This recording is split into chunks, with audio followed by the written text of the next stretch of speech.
If a country is trapped in a cycle of unpayable debts, by which each and every year more and more of their earnings are extracted unjustly out of that country to very little benefit of its own because of the compounding nature of that interest, we think when the alternative presents itself, it is only rational that you will take it, especially when it is an alternative that comes from such a great and glorious land that is China. So, let's start with some setup. What do we think this debate looks like? Well, what would we do as Argentina in terms of the default? Obviously, we just would stop paying back our debts, we would no longer therefore be restricted by the conditions imposed by the IMF in addition, and we think the only real consequence that would occur here is that your credit rating would decrease substantially. And obviously, when you declare bankruptcy as a normal individual living under the power of a state, bankruptcy does have a set of perhaps severe impacts. Your assets get liquidated, they get taken away in order to pay off your debtors. But the difference here is where the state has a monopoly on violence within its borders. Obviously, no single power has a monopoly on violence in the international community. That means things like international law and these sorts of debt agreements are actually enforced very weakly. It's mostly based on the vibes of how each country relates to one another. And that means the types of consequences Argentina is likely to face with this default probably are not that high. But we would also point out that Argentina obviously would enter into an economic recovery plan with China in this debate, and we think that looks like a few things. It probably looks like setting up a new loan agreement with China, it probably looks like trading in the yuan, and it probably looks like substantial amounts of additional infrastructure development. We're going to provide the reasons as to why we think China would offer these things, but just as a header, this is obviously very in alignment with the Belt and Road Initiative and other sorts of countries China has adopted these types of policy with, so that's probably sort of a likely picture of what this world looks like. Given that, let's start by looking why the current deal with the IMF is particularly bad and why especially the ways in which it is negotiated year after year are particularly perverse. And to do that, let's look at the context for this debate, because we would point out that Argentina is actually the IMF's single biggest debtor at a debt of about $46 billion. That is obviously an incredibly immense sum. It's been subject to a series of successive presidents who each borrows more and more in order to try and deal with the domestic crises occurring within the country, but they obviously are unable to pay it back because of the huge amounts of interest they are subject to. Well, that means that the conditions of this country are ones which get more and more stringent year by year, electoral cycle after cycle. This is a country which has authentically tried to do things like economic restructuring, but they are tragically stuck in a feedback loop where they acquire more debt, that debt is restructured because they can't pay it back, more austerity measures are imposed on the country, and because now of those austerity measures, this country is no longer able to economically develop, and they thus remain in the cycle. Their team might ask the question, well, why doesn't the IMF simply give this country a chance if the cycle is occurring? We would answer a few things. The first thing to say is that the IMF is, broadly speaking, funded by a set of external countries, each of which obviously directly profits from the perpetuation of this scheme whereby the IMF extracts more and more interest value out of Argentina, obviously at Argentina's expense, which we think is something which is quite fundamentally unjust, but to the profit of those other countries. But the second thing we would say is that the IMF as a general philosophical entity does things like follow traditional neoliberal economic concepts, which means that it has a strong ideological belief in the idea that what is occurring within this country is exclusively a consequence of their poor spending habits. When we would observe that the fact that, the IMF's austerity measures appear not to have meaningfully resolved the problem would suggest otherwise. But that ideological commitment suggests why they would be particularly devoted in pursuing this as a solution. What are the consequences of this then? The first thing we would say is that even if you default and that incurs a bad image harm with the IMF, that is a cost which is largely sunk under the status quo, because Argentina obviously has already failed to make many of its debt repayments, and insofar as it is the case that they would now not trust you a bit more as an actor in terms of which they could provide loans, much of that harm has already happened. The second thing we would say is that the existence of this debt is just in and of itself quite bad. Obviously, it decreases faith investors have in your country substantially insofar as they see it as financially risky and having a lot of debt. It means that you have to continually pay back additional amounts of interest, which obviously grow and grow year after year in ways which are fundamentally not economically productive for this country. And it means that other countries obviously are much less likely to do things like offer alternatives in the first instance. And we think China has a set of very unique circumstances which make Argentina so particularly powerful. We would point out additionally that under the status quo, the reason why those alternatives haven't really occurred while Argentina's been stuck in this agreement with the IMF is because countries understand when they invest in Argentina, that money is just taken to fill back in the debt hole, right? And it doesn't actually go anywhere to increasing the productive capacity of the country or making the scenario better so they can get a return on the investment. That only changes at the point at which you default, because you actually just wipe all the debt away and you make it so that you are actually able to use investment money in order to grow your country. The final thing we would identify is that the existence of the austerity measures is in and of itself quite bad. Firstly, because it causes far less spending domestically within the country. We would point out that spending in general is actually a very good thing for the economies of most countries. When you spend more and more money, that money makes it around to the hands of more and more individuals, each of whom is able to produce more and more services through the Keynesian multiplier. That obviously is incredibly important. But the second thing we would say is that obviously engaging in these forms of behaviors causes a lot of political instability because people lose a lot of faith in the government at the point at which it's no longer able to provide services, at the point at which government spending has been substantially cut. And that means each year, more and more individuals cycle through the political system, never even individually being able to create any form of long-term sustainable change that would meaningfully resolve the situation. They're constrained only to the most short-term sorts of solutions. Let's look secondly then at why China is such a good alternative. And the first thing to look here is just why Argentina is such a uniquely attractive trading partner for China. We will point to three primary industries. The first is the extraction of lithium, which obviously China has a huge incentive to try and acquire as much as possible, given its high dependence on things like battery and development towards green tech. The second is soybeans, and unironically, obviously China has a huge amount of soy consumption through its consumption of goods like tofu and soy milk and soy sauce. But we would point it really importantly, firstly, 97% of Chinese people are actually lactose intolerant, which is the main reason why they are so dependent on soy milk in the first instance. But secondly, they've obviously been subject to a whole set of US protectionism and other forms of trade agreements which prevent them from acquiring food security otherwise. The final thing that we think is provided to them is cattle, and it's just like, yeah, I don't know, Chinese people like eating beef, and China has shit cows, man. Yeah, and obviously the acquisition of things like meat and food goods is actually very important to the livelihood of the country and its economy. And that has two impacts on this debate. The first thing we would say is that, obviously China has a huge amount of interest to offer this deal and would gain a lot out of it. And that means that the sorts of prices China can offer on this deal are probably substantially better than that of the IMF. And the second thing we would say is that because the set of resources China would try and extract from Argentina are ones which require a long-term investment, things like the extraction of lithium through mines, for example, takes a development cycle of often 10 to 15 years. That means they have incentives to structure the deal in ways which are very good for the country in the long term. And just to make a very simple vibe check here, if the deal was so bad, then Argentina would just simply continue staying with the IMF, so at least has to be better than the status quo in order for this deal to be accepted by both parties. And this plan obviously has a set of really good benefits. The first is that we probably just get far less loans because China understands clearly that Argentina has a revealed capacity to be kind of bad at doing this sort of thing. So the way in which they engage in their sorts of economic recovery are likely to be very different. Firstly, it probably looks like them developing far more infrastructure in exchange for things like preferential or exclusive trade deals, which obviously might be bad in the abstract, but are far preferable when you actually activate the productive capacity of that country. Secondly, they send things like expertise to the nation to further economically stimulate it. And thirdly, improve things like hiring local workers and improve investor confidence in ensuring that their projects are successful. For all of these reasons, we are the only side that actually gets Argentina out of that economic hole.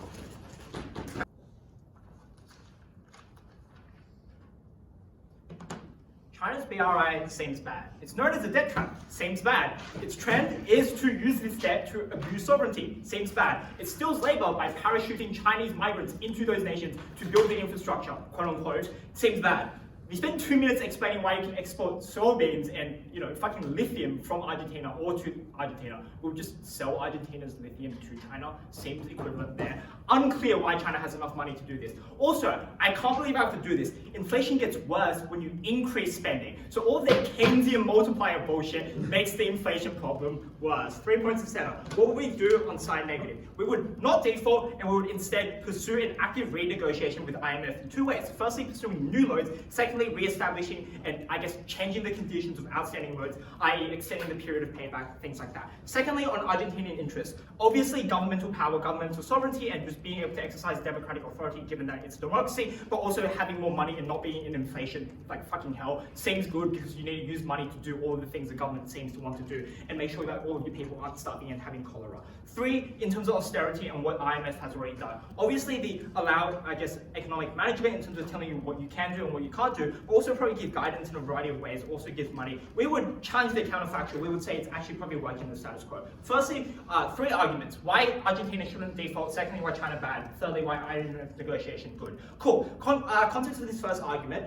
Even if you don't believe that austerity measures in the status quo have been working and have actively reduced the amount of inflation from 150% to something like 80%, which is obviously a significant jump when you talk about economies of billions of dollars, but also, secondly, we will note that the capacity of necessary spending is necessarily reduced by the IMF insofar as things like water, things like paying cops, things like the necessities for law and order. Those are the things that are currently being upkept by IMF loans. Those are the things that you will need to default on. So why shouldn't you default? First, because defaulting necessarily requires you to cease all spending. Maybe there is no global monopoly on power, but there are ways that countries can obviously fuck over your economy so that your currency is worth dog shit, so you can't pay anyone anything because your inflation gets far, far worse. That means, given this, obviously China is a self-interested actor. So insofar as you are entering negotiation with them, it incurs a harm of asymmetric time pressure. I.e., the longer that China negotiates for, the better it is because Argentina is continually an ongoing stranglehold. So the more time you spend negotiating, the more that inflation gets worse, the more that you have people rioting, the more that China is able to extract things that are impartial and not beneficial for Argentina. What's the impact of this mechanism? Firstly, it means that you get all of the shit things like cholera, like cops not being paid, all of the rioting that currently exists in Argentina far worse because of China's, I guess, way of negotiating. Secondly, you just aren't able to fight, do these negotiations well. You probably just get fucked over and get bad causes. Probably won't get very much soybeans, stuff like that. Second mechanism, you necessarily, distance and isolate yourself from the IMF and also, by extension, the international community. Obviously, if you default from an international loan, that means fuck you, IMF. We're instead going to negotiate with China as a close partner. That means 2 things. Obviously, IMF is first comparatively a less hostile actor because they're an international body. But secondly, they're probably far more stable than China. That just means that for the purposes of this debate, IMF is probably far more able to do the things that you would want as Argentina, far more able to, help you, and far more likely to interpret this as a flip off and fuck off on the side affirmative. Impacts. I think 2 more things. Firstly, you have a state of anarchy. That seems bad because now you can't export, you can't interact with international trading partners. Even if this is marginally mitigated by side affirmative and only a few trading partners, this has a significant impact on your economy given the scale of the impact. Secondly, your business just comes to a halt. You have no cash flow, seems bad. Thirdly, you're unable to pay for water, pay for sewage, seems bad. All those things are bad. Secondly, isolation from international diplomacy. You're aligning yourself with China. You isolate yourself from the West. You isolate yourself with America, who's literally above you. You isolate yourself with Brazil, who's right next to you. Seems bad. Seems like a bad thing. Why is China bad? Characterization of the economic downturn that is China. 5 things. Firstly, GDP is at 1% growth. Seems pretty shit. Secondly, the predominant industries have been absolutely new. The manufacturing cost has tripled since pre-COVID. Pre-COVID, they were probably the lowest or cheapest in the developing nations. Now it's 3 or 4 times. Everyone just goes to Bangladesh. The GDP is being significantly shrunk. Thirdly, the COVID ripple is still a problem because they left COVID 2 months ago. Their economy is still recovering. Fourthly, we would explain that there's significant, economic strategy of returning to strength in terms of manufacturing and construction and housing is just in a significant amount of debt, which means economy seems kind of fucked. Fifthly, we explained that there's a massive democratic imbalance. You lied about 200 million people in working age. That means you don't have enough people working. Seems bad for the economy. Finally, you just don't have very much money, don't really seem to care about Argentina. Seems bad. What's the impact of this? Firstly, you probably just don't get as much money out of China as you would from the IMF. And even prima facie, obviously China has a bunch of BRIs in other nations. So at the point at which you're comparing China versus the IMF, you probably just get more money out of the IMF. Secondly, in terms of instability, probably just unstable at the point at which you believe China's economy is kind of fucked over, or slightly more fucked over than the IMF. Thirdly, we're just explaining to you that you're unable to likely get facilitating benefits of infrastructure and stuff like that, because they're self-interested. China's going to build infrastructure and shore up their own economy before they go to Argentina, before they go to the other nations nearing them like Mongolia and Kenya, which they also have other BRI interests in and probably are far more geopolitically useful. You want a port in Egypt rather than a port in Argentina that's right next to your biggest fucking enemy. Why is BRI bad? Firstly, debt trap seems bad. It's called debt trap. Pretty intuitive. Also, this has historically been leveraged against these countries in order to trade off sovereignty and parachuting national migrants into those areas in order to build like secret spy bases, or I guess ports specifically in those nations, seems like a bad thing when you want to control your country as Argentina. Secondly, about capacity and interest. The reason that China cares about BRI and cares about expanding their global influence is because those nations represent democratic and geopolitical power. Argentina is on the other side of the nation. They don't really care. Argentina doesn't have that many votes. China probably doesn't really care about them. That just means that China probably doesn't have that much of an interest in actually maximizing the economic stability of Argentina beyond the few, bits of lithium they can squeeze out of them. That just means they're unable to do this in terms of incentives. It means that you don't have the capacity. It means you don't have the stability, which means China seems like a bad group of people to negotiate with. Cool. Counterfactual. Why is IMF good? Because we love the IMF. Characterization. Firstly, obviously you have previously negotiated with the IMF with a set of multiple loans, as they point out on the side. That leads to 2 or 3 structural, mechanisms, which means that IMF is far more likely to negotiate in good faith. Firstly, you're just able to retread trodden ground, which means that you're makes it easier. You already know the diplomats. You can say hi, whatever. Secondly, you have an active incentive to recoup the previous losses, because if you default on IMF loans, all of that money disappears. But if IMF gives you more money and you're able to move out of that economic stranglehold and then pay off those loans, that means the IMF gets back their loans, which means that they get their money back, which seems like a good incentive for the IMF to lift the Argentinian economy out of the stranglehold. Thirdly, we'll explain to you that seems good because, firstly, IMF is in an international framework, which means you get less, exploitation, more accountability, stuff like that. Secondly, they're just more credible. I think the IMF is a far more credible economic source of, bailing countries out than China is, because obviously the IMF is built for doing this and has done this for other countries like Greece and Pakistan. Thirdly, they're an international body, much more beholden to diplomatic, engagements and stuff like that. Fourthly, they dislike China, which means that they're probably just going to one-up China and try to outdo them in terms of helping Argentina, which means you probably get far more favorable loans that come from IMF. That just means you get far better interest from the IMF, you get far better loans, and maybe the IMF isn't able to completely solve the issue of Argentina's stranglehold economy and 100% inflation, but I don't think neither can China. Their inability to, give you soybeans or give you enough money to move you out of the inflation just means that the harms that, on their side means that the imperative isn't, enough. Comparative seems bad. Seems like you incur a set amount of harms when you isolate yourself from the international community. Seems like Argentina gets fucked. Seems bad. Cool.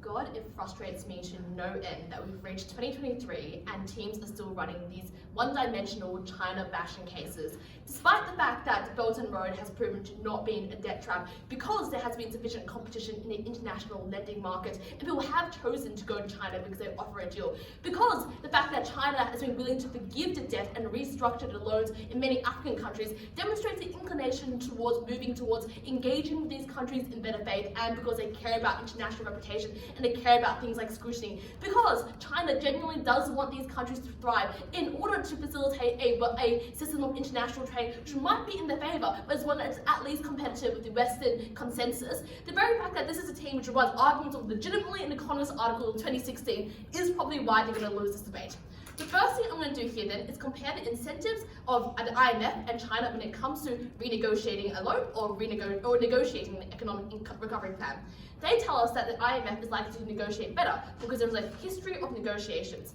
This clearly misses the case we provide to you and Jacky, where we explain to you, yes, there's been a history of negotiations, but this history of negotiations has been particularly harmful for Argentina, which is to say Argentina has defaulted multiple times, they've renegotiated and restructured these deals multiple times, which therefore means the IMF has already sunk a lot of money into this country, which therefore means that when they renegotiate the deal, the IMF isn't likely to be softer on them, they're probably going to impose far more restrictions on the country's autonomy, they're far more likely to implement further austerity measures investors because that is the thing in which they do.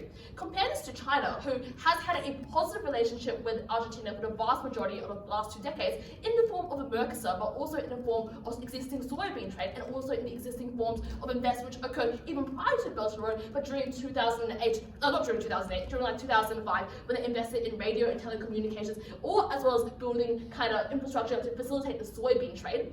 This is a far more positive relationship, but also secondly, you have to remember the IMF is not a trusted institution in Latin America. This is an institution which has ravaged the country through the process of structural adjustment programs, which privatized national industries and meant that MNCs came and extracted value out of these countries and that pennies for these nations all turned into devastated crops by encouraging things like cash cropping or monoculture in order to make a quick return on investment. These are things which the IMF has done to these countries and probably indicates they are less likely to trust them in any of these instances. And the third thing to note here is there is they prove no inclination as to why this deal is remotely going to be better besides relying on history. But we explain this IMF is likely to be at the breaking point and is likely to be far more tougher. What do we tell you on the comparative then? We explain China is likely to negotiate well because contrary to their opinion, Argentina actually has a significant amount of bargaining power, which is say they do substantial trade with China in the forms of lithium and in the trade of soybeans, which is particularly important in the context of the US-China trade war, where tariffs on soybeans means China has to turn to Latin American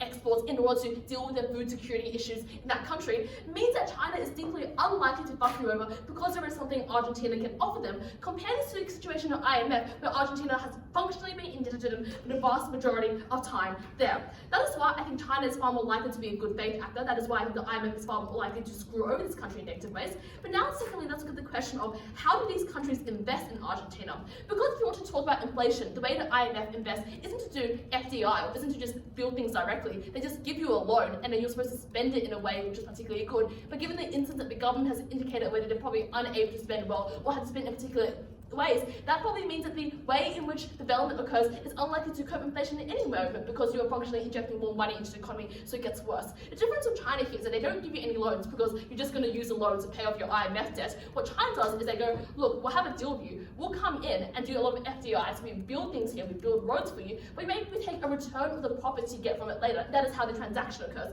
That is far more productive and doesn't deal with inflation because what they're doing here is actually building directly so that people can become more productive, people can actually sell more goods. And remember, the thing with inflation isn't just you put more money into an economy and therefore things like the inflation happens. It's just that demand is unable to supply is unable to keep up with demand, which therefore means if you're able to improve the productive capacities of Argentina by having people employed, by having people work, that is going to China better facilitates the direct action of building infrastructure and employing Argentinian workers.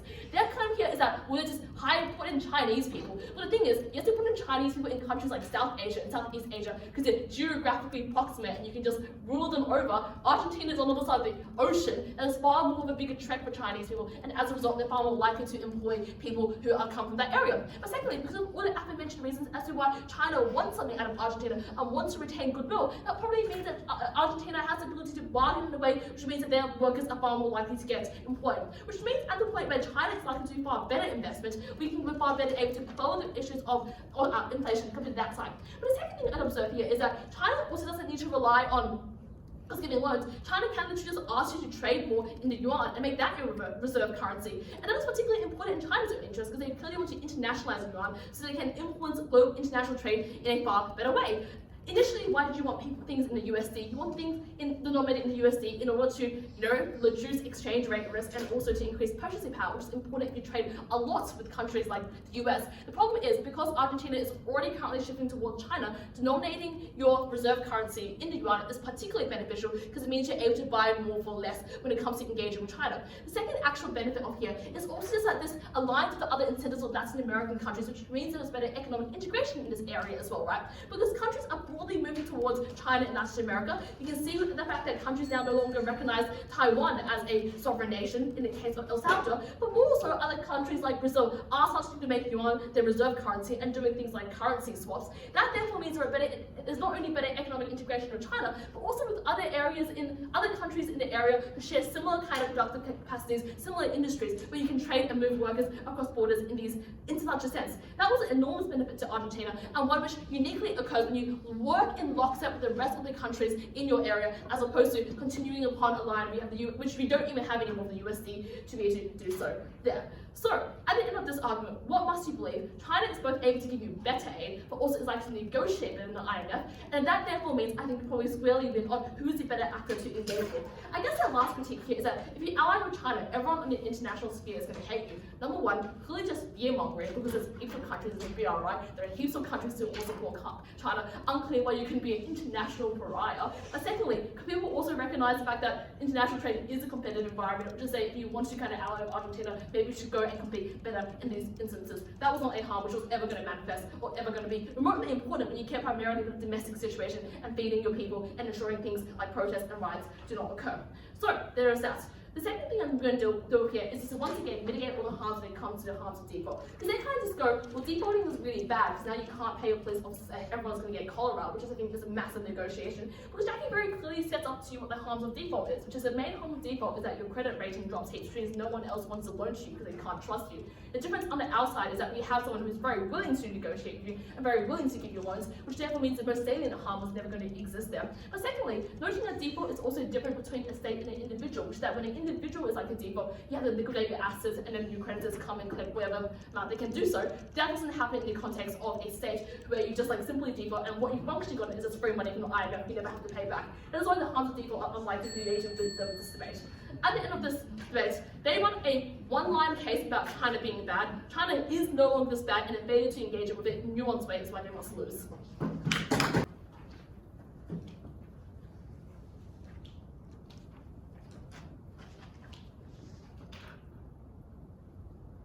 It's been pretty impressive that so far in this affirmative team, there's been so little actual analysis of what this Argentinian government wants or cares about, given that this is in fact an active debate. And we would suggest their conceptualization of this debate, the only thing you care about is simply getting a bunch of money, investment, and stopping inflation, is an extraordinary reductionist take. Because at the point you were the government in charge, at the point, for example, you needed money if you wanted to actualize any of your political benefits, the thing you cared about was not just the probability of you being able to get out of it, or the speed of it. It was in fact the certainty of making sure that over a long period of time, you would be able to fix your economy, knowing that was likely a very tall order, but also to make sure that you continue to have the abilities and the tools and also meaningfully engage internationally with economics in the future. This team proposed you lock yourself into one actor. Never explain why that was a sacrifice that the Argentinian government was willing to make. For that reason, they must lose this debate. I'm going to ask two questions in this speech. Firstly, I'm going to analyze whether the default is worth the risk. Secondly, I'm going to look at whether the IMF or China will offer you a better deal. Firstly, let's look at default. And notably, Affirmative's case is extraordinarily reliant on you believing that a default is not that bad. Because at the point you believe that a default does in fact occur a series of quite devastating harms, that drastically raises the burden on the quality of deal they need to extract from China to obfuscate that set of harms. What are the three claims they make under this? The first claim they suggest is, oh, defaults aren't harmful. It only drops your credit rating, but it's not worse than austerity. Notably, this does several things though, so 4 responses. 1, this just cuts you off from international support. That is to say, not just the IMF, but other countries now who are not named China will not give you any money or investment because you've proven yourself to be unreliable. That is to say, you have said not only is like, oh, we are in debt, you've said I am never paying this debt again. That is what a default is, which at that point means it's deeply unclear why any other country would want to facilitate any economic activity with you. And that's obviously particularly bad at the point in which, for example, it was very difficult for one state to entirely lift your economy up, which meant that the burden on China, and again on this deal, is incredibly high. But secondly, there are just a series of other harms that do occur aside your credit rating. It means your currency value goes to absolute shit. Not it's already inflation, but it means that the kind of workarounds you have to do in order to ensure you can fix your inflation are way, way higher now. Because obviously, comparatively speaking, at the point your currency is even less valuable, it is even harder to order fix that and reorientate that into the future. Third thing is you just get no trade with the majority of countries now. That is to say, at the point you have zero money in your central bank, which is what a default is, you do not have the capacity to buy goods from other countries. And other countries would not want to sell goods to you because of the fact that you have very little to offer them in return. I think that's particularly bad at the point it means that the goods that these governments are relying on often just do not get them now, and that means the domestic situation within these countries gets far, far worse. Fourthly, this is all exacerbated at the point where we explain to you, which they still have not responded to, that you're unlikely to get this deal with China before you default for a number of reasons. Firstly, because China has no incentive to, because it maximizes its negotiating power when you've already defaulted, because then you need a way to get out of this, so you're unlikely to say no. So even if you talk with China before you default, it's unlikely anything is finalized before then, or the point is, you just really rush into it anyway, so that means the conditions that are being imposed on it get far, far worse. And that suggests then that conditions 1 would be very, very bad, which again raises the burden on them to prove there is a meaningful benefit here. But secondly, I would also suggest what this just means is in the period while China stretches you out to get these bad conditions, you have to deal with your central bank having no money. I know what we explain, right? Which is that IMF loans and austerity is actually quite important at doing very basic things to these countries. Things like making sure that drinking water is still flowing, like being able to pay police so they can stop rioters from breaking into shops and stealing the goods that are necessary, and maintaining some general function of law and order with these states. When you have zero money to engage in any of these processes, notably you have to get engaged in these processes, is one of the only things you can spend on when austerity is in place. This means that the amount of damage done to Argentina in that time is so high that there is even greater burden on their side once again in order for you to actually get your country out of this situation. Their second claim is like, oh, well, debt might be bad, but debt is bad, so defaulting avoids debt. 1, not paying your debt is far, far worse for the reasons I've already explained. Secondly, this doesn't actually avoid the harms of defaulting. Maybe you obfuscate debt, but all the harms that describe what happens when you default also have to be weighed up against that, and we'd suggest they're far, far worse. But finally, just paying back, or at least committing to pay back your debt, is probably good at the point it sets a precedent you are, in fact, a somewhat trustworthy international actor, that you respect the commitments and agreements you make with other countries. That's particularly important at the point China was not the only important country in the world. There were several others. That last thing was just like, well, austerity sucks, and we'd rather avoid that as much as possible. But 1, we'd suggest austerity is actually really good here. Because the point this team is like, the Argentinian government sucks at managing money. It's probably really good there are a set of limitations imposed on how that money can be spent, because I would posit at the point where China is giving any level of FDI to you and gives you, and notably, like they say China won't give loans, it has to give some loans because you have zero money in your bank, you need money to do things. It is actually just likely to go to things that are particularly bad and are far, far worse, and do things like contribute to inflation through unnecessary spending. This austerity has in fact limited inflation already, because at the point in which you're just spending less money, the value of individual currency, because there is less than, still goes up, which means that this austerity, even if it hasn't fixed inflation yet, has been relatively successful. Like Argentina is not in the worst state it's been in now. I think that suggests then that in fact defaulting is terrible. It fucks up any progress Argentina has made with the IMF, and it means that if you want to this team to believe that it is worth defaulting, they need an extraordinarily large benefit from China to extract from this. Let's then turn to the next question of this debate, whether or not this is going to be a good deal for China. Noting that because they have to default and we don't, the burden on them is extraordinarily higher than it would be on us. What do they say about why China is good? The first thing they suggest is, well, Argentina likely is to have bargaining power because they have valuable commodities offer. 1, other countries have these too. Like other countries do things like produce lithium, produce soybeans, and notably aren't in an economic crisis, which means their infrastructure around trade, the quantities that they're able to trade and produce are just higher. So economically, it makes far more sense to just trade with those countries, not just to trade with Argentina, when its domestic infrastructure around trade is quite weak, and it's likely that, for example, the goods aren't going to be of particularly high quality, or, for example, just you cannot trade a large amount of them. So it's unlikely they entirely fulfill China's needs on this front. But secondly, we just explained China has far higher capacity to strong arm you in certain conditions for the reasons we've already explained, that China just has, even if it's not evil, just has maximal incentive to make a very, very good deal for itself, as all international self-interested actors do, which suggests this trade deal is likely to be particularly bad. Secondly, they say, oh, well, they'll get infrastructure and FDI and not loans. 1, as I've already explained, you need to give these countries loans to the extent they're defaulted, because the Argentinian government can literally do nothing without loans, which suggests that, at least to some extent, you have to incur this harm. But secondly, unclear this actually solves the problem of the Argentinian economy. Like, their claims of how it fixes inflation is reliant on you believing that they'll employ people. And notably, we just explained that you're likely to get Chinese laborers, to which their only response is like, oh, but they're geographically far away. It's like, yeah, Middle East migrant workers in the Middle East are from literally all over the world, but go there because of the fact there's huge amounts of money that they can make as individuals.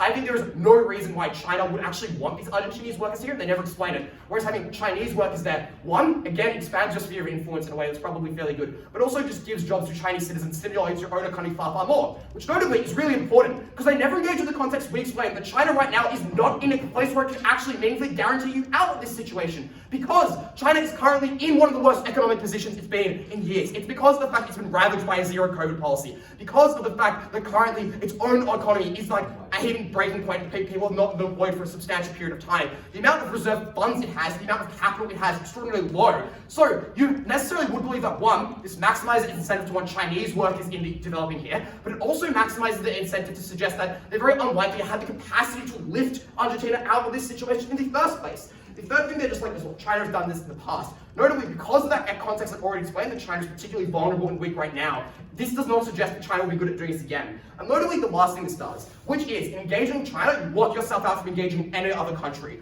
So at the point Chinese economic situation gets worse, or at the point in which, for example, other countries turn on China, or Brazil, for example, gets super pissed at the fact you're working with China, that actually means you have no other option now to save your economy. Which means, and I think it's particularly important, if you're an Argentinian politician and you care about the probability at which you'll be able to fix your economy, that is an enormous risk that you're incurring, because it means China either helps you or you're never getting help and you're fucked over forever, which is not a risk you want to take. Finally, they just say a bunch of stuff on the IMF. I think just the fact that IMF is the biggest debtor means that the IMF loses a lot at the point Argentina doesn't pay, which means I think you actually are in a position to be like, hey, ease up on us a bit, because this will guarantee the probability to pay you. Then obviously much rather you pay them than not at all. I think at the end of this debate then, that suggests China was not going to be a good actor. It did not have the means to save your economy. The IMF probably did. Avoiding default was bad, therefore vote negative.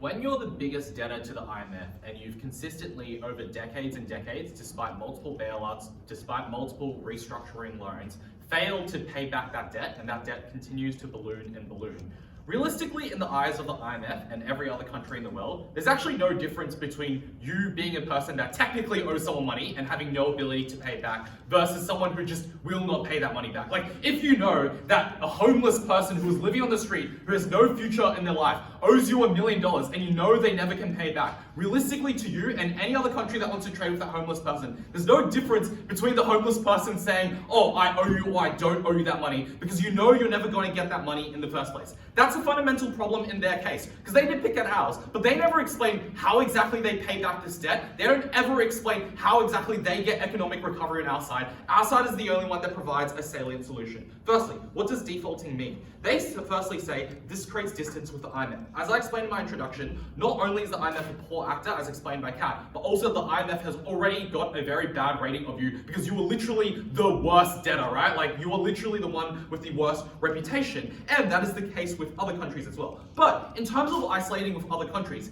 our side is the one that proactively provides more opportunities to trade with other countries. And the reason for this is, at the end of the day, you have to think of the interest of another country like the US or Britain or something like that in terms of trading with Argentina. At the end of the day, what do they care about? Money and business and pragmatics, or like the technical principled legality of like defaulting to an international organization that is already kind of bullshit? Obviously they care about the former more. Insofar as China can facilitate an economic recovery, that means that, for example, a lot of the infrastructure and a lot of the goods in Argentina activated, they become more economically viable in the future. That's a far more worthy trade partner. Even if technically like 20 years before that they defaulted on a loan that wasn't to you, that you don't really care about, that they never could pay back anyway, obviously that is more lucrative. Then on their side, like, there's no incentive on their side for other countries to trade with you when you have $46 billion of debt, which means that you have no ability to borrow, which means that you have no ability to invest anyway. That's the problem that they face, one of comparison. Yes, maybe our side looks a bit bad because we default, but at least our side provides a viable pathway to look good into the future. The only other thing they say under what defaulting means is the idea that, well, our side doesn't have money, which doesn't seem intuitive, given if you've borrowed $46 billion and now you don't have to pay it back, presumably you have $46 billion in the green, so we have money on our side, and you can use that money because on their side, even if they have money, they have austerity measures, which means they can't spend, but on our side, we don't have to have the austerity measures because we don't have conditions imposed on us anymore because we've defaulted on the debt. The only maybe mechanism, I'm not sure if they said this, I'm going to assume this is their best mechanism, is the idea that maybe your currency goes to shit because you have defaulted on your debt, which means your currency is worth nothing anymore. Okay, then maybe that's a mechanism. So this mech doesn't really work. Firstly, because Argentina is primarily an export nation, right? It exports goods because it has a lot of resources, which means the value of its currency doesn't really matter that much, because what it tends to do is export goods and then take in currency. That is why we explained at second, for example, that historically Argentina has relied a lot on US currency because the US went in and did coups and then installed neoliberal leaders and all that. Okay, you don't care about this, but the point is they historically relied on US currency, And the other fish in the stick that we talk about is now they can obviously get a lot of yuan from Chinese currency coming in. And obviously, having lots of yuan is always more important than having a slightly stronger Argentinian currency, which is what they're propping. Because if you have yuan, yuan is far more likely to be valuable in the international market. So, secondly, let's talk about China. The first thing I want to deal with is this idea of mutual exclusivity, because they claim at first that they can get trade with China on their side. And they also are like, oh, why can't you deal with everyone and trade with all other countries? Why do you have to lock yourself into China? I think this deals with that really, really well. The first thing is that obviously this is a demonstration of commitment. Once you've defaulted, obviously you are seen as committing to this deal. Secondly, you actually have more leverage. And the reason why you have more leverage is if you have $46 billion of debt, China knows that it can run you over in any trade negotiation because you're desperate to pay that money back to the IMF. However, if you've defaulted and you're no longer in debt, then obviously China has less leverage over you because you can demand a better deal because you no longer have the shadow of the debt hanging over you. But thirdly, China has no incentive to actually invest in you unless you default. And there's two reasons for this. Firstly, because at the point at which you have austerity policies, investment is useless. Because if you invest in a country that has an austerity policy, it means, for example, they have no business activity. It means people aren't actually using the stuff that you're putting in terms of infrastructure and spending it and engaging in ways that are economically productive, which means the return on your investment is very low. The second reason is that when you have the debt hanging over you, any excess profit you get from any productive industry or something just gets gone to pay back the debt rather than reinvest it in the economy. China's incentive is for this multiplier effect to actually occur so that, for example, if you can install infrastructure that leads to spending, that leads to more infrastructure, that means more lithium is extracted, that means China can get hands on more lithium. Its interest is obviously for Argentina to not have that debt, which means China would prefer you to not have that debt and will not actually do this trade if you have that debt. The last thing to say is, like, even if you got that China trade or the other country trade, that's fine. It doesn't really mitigate our case. Like, let's remind us of Jacky's speech here, right? Our three benefits was, first, we get $46 billion. Secondly, we remove austerity. And then third, we get China trade. Like, yeah, maybe they can claim some China trade, but that doesn't really make a dent in the rest of our case. And obviously, these incentives apply to every other country in the world. The US doesn't want to trade with you because you have this debt and you have no leverage. Britain doesn't want to trade with you for these reasons. Other Latin American countries don't want to trade with you because you have this debt. The debt was the problem in this debate, not the default. The other thing in terms of China is in terms of incentives. Kat explains very neatly why China doesn't have the incentive to do this. Not only because, like, you are literally a zero credit rating nation, and that has just defaulted on a loan, which means China offering you more predatory loans that it knows you'll never pay back is probably the most idiotic, unstrategic money-making scheme ever. But also, obviously, we explain in our case that they have a long-term interest to engage in you because you have resources that they really want. And the whole thing about geography actually plays in our favor because it demonstrates that there's no perverse geographical incentive to take your ports or your territory because you're so far away to matter for China's political interest. Your main interest to China is economic interest in that it can get hands on your cows and lithium, which means that the degree to which it wants to develop infrastructure is not to steal your port, but rather use your port to facilitate trade so that it can get cows and lithium, which is a mutually beneficial agreement. But secondly, their ideas about China being in a capacity shortfall actually works against them. The fact that China's in an economic downturn means that it can't just generate $46 billion out of nowhere to loan you in a predatory deal. It's unlikely to do that. That's why we explain at first that the way that China is likely to engage in you is not predatory loans, but rather offering infrastructural packages. But lastly, just have to introduce the word comparison. Like, obviously China will offer a deal that is comparatively better than the IMF. They never substantively prove the IMF deal is any good, rather than just making the assertion that austerity works okay, no mechanism given, no reason given why. Just because austerity is working in the status quo, how does that interact with the fact that you still have to pay that debt? No analysis there. The only other response here is to say, well, China has other places to go, so it doesn't really care about you. The first thing to say is that we explain at first that even though China theoretically has other places to go, a lot of those options are foreclosed because of trade tariffs imposed by countries like America. Secondly, things like lithium are pretty exclusive. Like, you might have learned in a tournament another week that lithium only occurs in like 4 countries. Thirdly, it's like the intersection of produce. Like, maybe one country's cows and lithium, but no country's cows and lithium and soybeans. And lastly, like, you just want to hedge. Lastly, the negative feedback loop is really important because the implication is you get trapped. But the thing is, if you default in the future, all of their harms they explain in our case just get amplified in the future if you eventually have to default. China's more power over you. The other countries have more over power over you. Conclusively win this debate.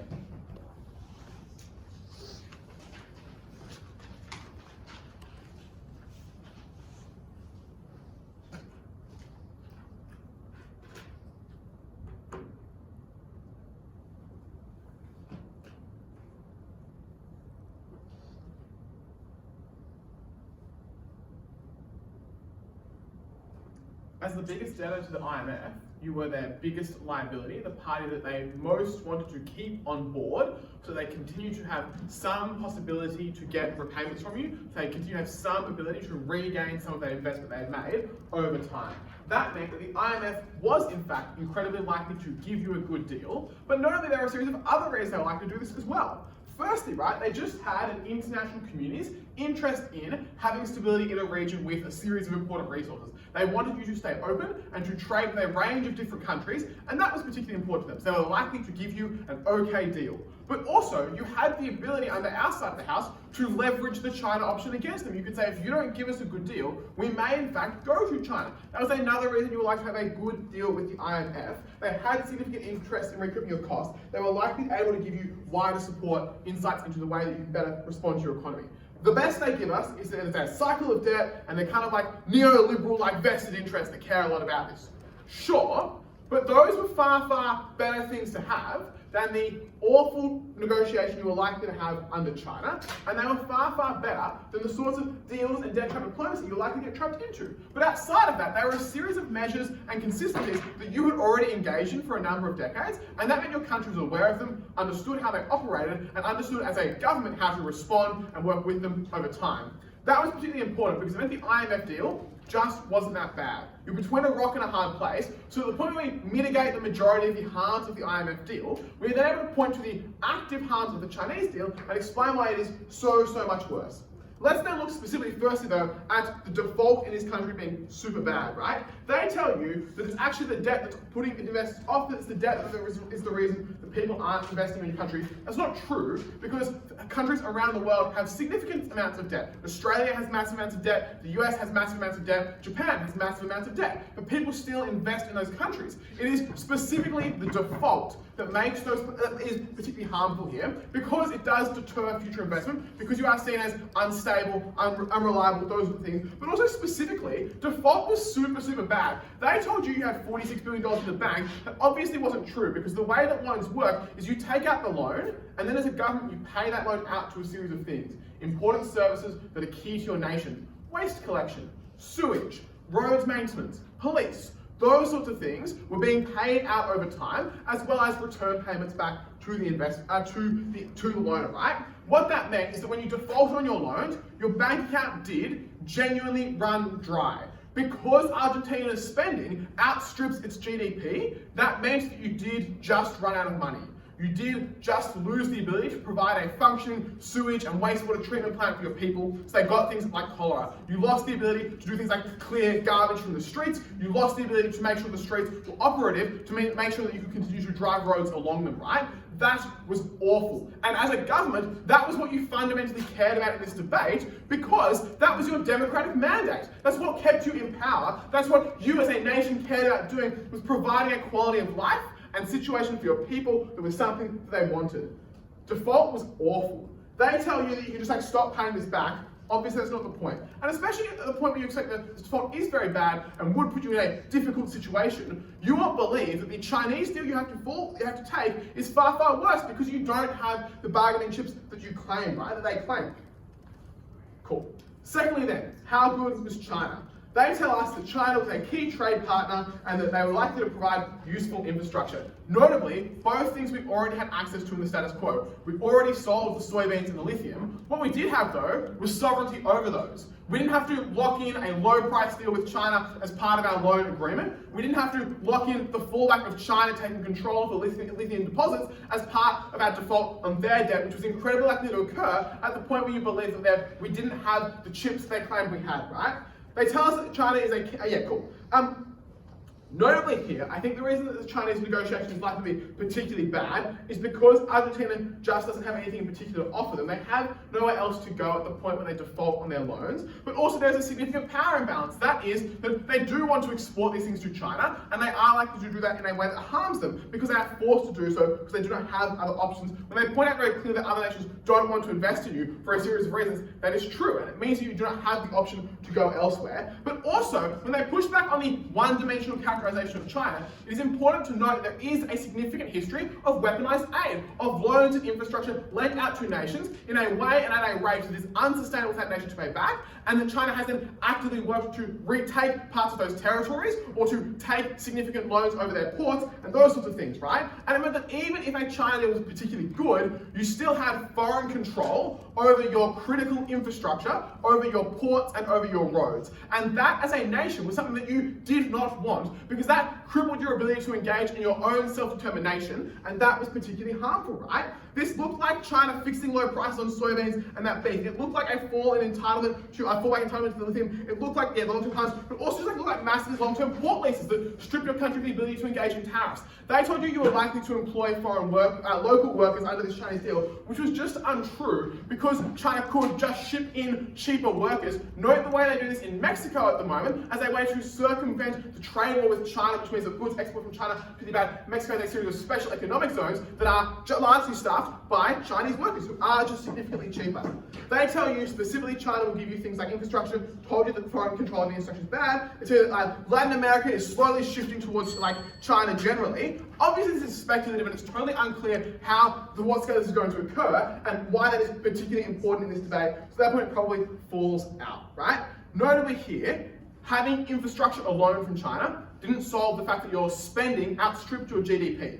And it was unlikely that simply defaulting on these loans and not paying them back was going to solve that either, which meant that China had to give you some sort of money and did have the capabilities to engage in the debt trap diplomacy. And what that meant is at the end of the debate, when you were considering the impacts, you outweigh the worst impacts of the China push, of the China deal, under our side of the house, because it was likely that they had to manifest in the worst way, because there weren't other options, because China did have significantly more bargaining power. That was particularly bad. Let's then quickly look to austerity, where they tell us, oh, it means there's poor local spending and political instability.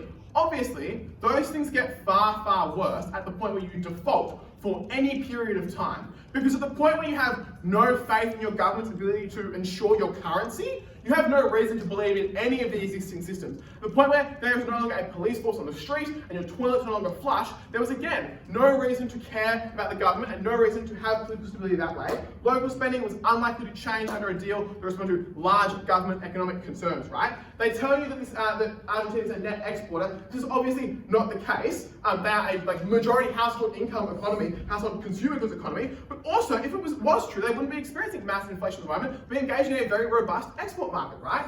At the end of this debate, the IMF was particularly good, at least was okay, right? They'll give an alright loan, they have an international lens to give that loan under a specific set of conditions that are okay. They are not great, but they are okay. And that was, they have a history of being able to do this fairly well, and they have a reason to do this, yeah? But that meant that in comparison, China was bad because they had a history of engaging in debt trap diplomacy. They had a history of erasing people's country's sovereignty through their loan deals, and they were a terrible economic partner to pair with at a time in need because they were unsustainable, because they were unpredictable, because they were in a particularly harmful economic position. That meant the China deal was bad and probably didn't help. The IMF deal was good because it meant that you didn't default on your loans, and that was the harm you should worry about as a state.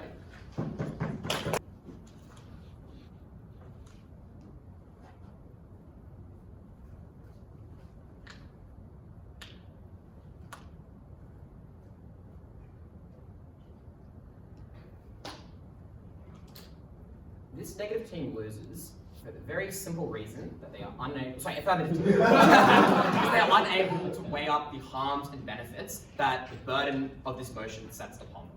They are never able to engage with the very specific forms of Chinese investment that they seldom get and explain why these uniquely are a better solution to solving inflation, which is a problem for them, because at the point they never engage with any of our material around why a default fucks your country, and in particular, why you as a government would care about your country getting fucked in this context, because it would mean that your people suffer and that your people starve. The consideration then was, would this be enough? And the point you have any ambiguity over the answer to that question, negative has to take the debate. Two questions then in this reply.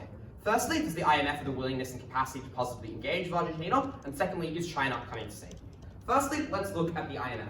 I'm starting here because the infrastructure of an IMF loan is already in place, and this team never responds to our insinuation when we say that if you do deal with the IMF, you will avoid defaulting in this instance. And that means if the IMF is even a relatively okay actor, even if not as good as China, because we avoid all those harms of defaulting, this is sufficient for us to win the debate. They have three big thrusts here. The first is to suggest that, well, you're a big debtor and Argentina wants to impose bad conditions upon you because of this. But we give you 6 responses throughout our case which overcomes this. The first thing we observe is that the IMF has maximal incentive for you to actually pay back because they lose a fuck ton of money if they don't, and they don't benefit in that sense from making it harder for you to pay back that debt because it means they don't get to extract the value from that. And note that David's analogy here of like, oh, it's like a homeless person who can't pay you back, technically, but still has the debt, is very different here. Because international countries don't operate in scales of the next year or the next second year after that. They operate in terms of 5 and 10 years. So there is an enormous difference between saying, oh, we cannot pay you back now, and you know we can't, but we will promise that eventually this is money you will have back in your pocket that accrues interest, versus we are never paying this money back to you ever again. And that actualizes all the harms that we described, about how this cuts you off from the IMF forever, it cuts you off from any country that supports the IMF from willing to internationally engage with you, and that exercises a huge set of harms about how dependent you have to become on China under their side. The second thing we just explained is that there is a huge sunk cost here, that at the point you are the person they've loaned the most money to, they want to avoid the loss that is had here, so they have maximum capacity to want to make sure you pay that money back at some point. Thirdly, we just explained this is an international organization backed by many countries, they'll be really pissed off. Well, fifthly, we're just like, this gives you, you can leverage the China deal against this to make sure you get better conditions of that deal than the past. Finally, just acknowledge, you know how they work. Their two last remaining claims are just, well, they haven't fixed you before, but yes, things have improved, things are better, austerity has succeeded. They never respond to this claim. So, if things are getting better, it would suggest that continuing down this route is a good idea. Then the last one's like, oh, maybe you default in the future. You can just not, you can do the same thing, you can keep negotiating. Notably then, this means that on their side, they default and flounder when there was a perfectly viable deal that was available to you that you more than had the capacity to take. And notably, you as a government care deeply about stability. We explained that from first, that one of your big incentives is to ensure you retain your power as government. You lose that power the most at the point for a period of time you are unable to pay the basic necessities that keep your nation alive, that keep the law police. And that was the harm you incur when you defaulted until you, whenever the abstract future seems to suggest you get this China deal, which means that is the most proximate harm that exists in debate. It's the most certain harm that exists in debate. It's one that this actor cares incredibly deeply about, which suggests off that alone, we take the debate. The next question then is China coming to save you? Notably, they engage with China, they cannot stop the harms of defaulting. And notably, all their arguments here are speculative. Maybe China helps you, maybe it's able to get you out, but it's unclear this will work. Their main claim is, well, you'll get better forms of economic support here. But notably, we observe this is likely to be set up in ways that benefit China, and particularly when you've defaulted, they're able to maximize how good those conditions are for them. Secondly, they just don't engage with why these specific solutions fix inflation. It's all contingent on the idea you get Argentinian workers, which we explain is deeply unlikely at the point that China needs to pay its own workers because its own economy is fucked, and so it's likely to make sure those workers come in, and they never engage with this claim. Thirdly, we're just like, it's an erosion of your sovereignty that you're quite likely to care about as a politician. And finally, we just explain they actually would have to give loans, or Argentina would have money to do anything, which means they can't run away from this part of the debate. But, given we explain the Chinese economy is weak, given we explain its capacity to do much is low, this is a risky strategy, because you're hitching all of your hopes that China will be your savior, and if it is not, you are just fucked. We would suggest that a far more probable, and perhaps longer term, but more likely to succeed approach is the one you would value in this debate. That's why you should vote for side negative. He does return. You are in fact fortunate.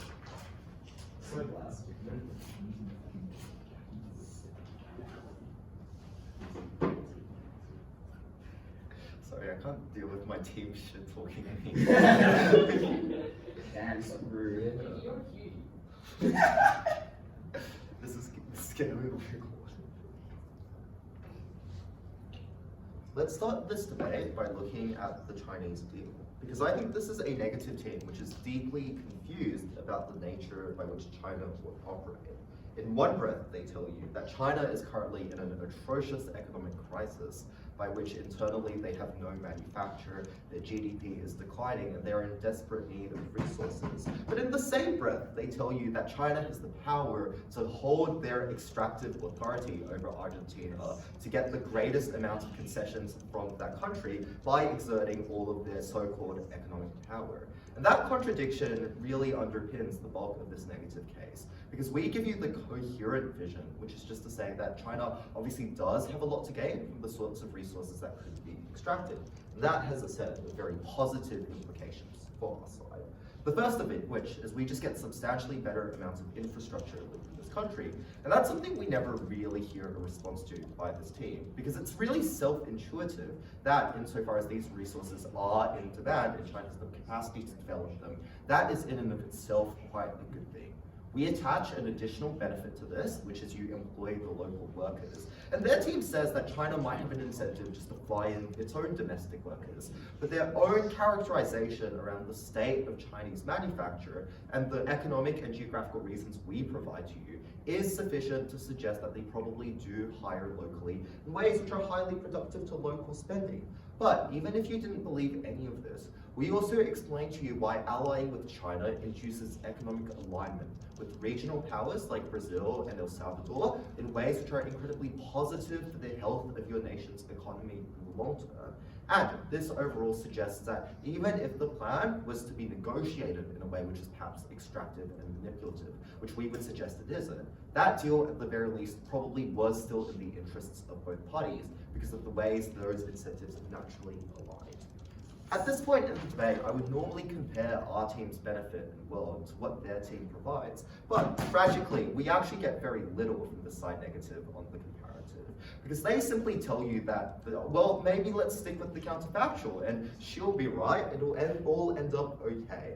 What are the reasons they provide for this? The first thing they say is that, well, maybe it is the case that austerity is working under the status quo, and if we just stick with it, then it'll be fine. But we would suggest this is deeply unlikely given the context of the debate, a world in which both teams seem to agree that Argentina is struggling substantially and one in which they've come close to the brink of default many a time. It is so unclear why it is the case that austerity is substantially improving measures, especially when many of the worst sorts of impacts this negative team wants to point out, like political instability, we have already identified as having already happened. But the second claim is the more confusing one, when they say that, well, maybe it is the case that the IMF has strong incentives just to continue to have this country exist as a trade partner. If that were true, why on earth are they cutting the spending of this country through austerity measures? Spending which we explain uniquely is able to activate the infrastructure and productive capacity of that country in ways which improves its ability to become an economic participant. And that's really the crux of this debate, because we would say, even if it was true that we had to incur a lot of the harms of default, which I think we comprehensively are able to weigh out, even in my speech, we think that is still far preferable for three fundamental reasons. The first is that we just get China and all of the benefits from which it comes, and in doing so, obviously still get access to some level of cash injection, mitigating the worst sorts of harms by side negative. The second is we explain many of the reputational harms of this sort of default are already sunk, and it's really unclear what sort of additional marginality this negative team is able to contest. But the final claim we make is just that we get substantially better change in the long term through fixing the inflation problem, not through curbing spending, which the IMF has already done maximally, but by improving the productivity of a country who has so much potential to grow.